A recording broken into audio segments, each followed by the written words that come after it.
দিনাজপুরের নবাবগঞ্জ উপজেলায় অভিযান চালিয়ে ১০০ পিস নেশাজাতীয় ট্যাবলেট সহ এক যুবককে আটক করেছে পুলিশ।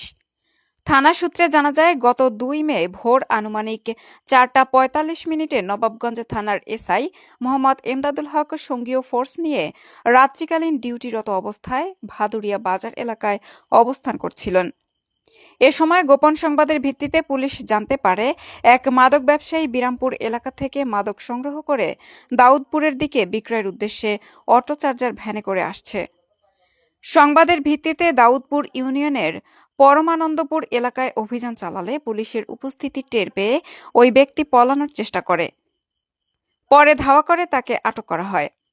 আটককৃত ব্যক্তি মোহাম্মদ জাকিরুল ইসলাম, পিতা সবুজ মিয়া, গ্রাম উত্তর মুরাদপুর, থানা নবাবগঞ্জ, জেলা দিনাজপুর।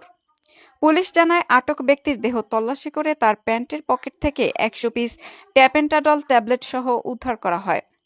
উদ্ধারকৃত ট্যাবলেটের আনুমানিক মূল্য ২৫,০০০ টাকা।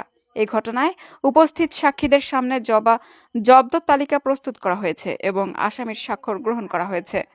পুলিশ আরও জানায়, মাদকদ্রব্য নিয়ন্ত্রণ আইন ২০১৮ এর ৩৬(১) সারণীর ২৯ ক ধারায় তার বিরুদ্ধে নিয়মিত মামলা দায়ের করা হয়েছে। আটক আসামিকে থানায় এনে পরবর্তী আইনগত ব্যবস্থা গ্রহণ প্রক্রিয়াধীন রয়েছে। নিউজ ডেস্ক, দিনাজপুর বার্তা।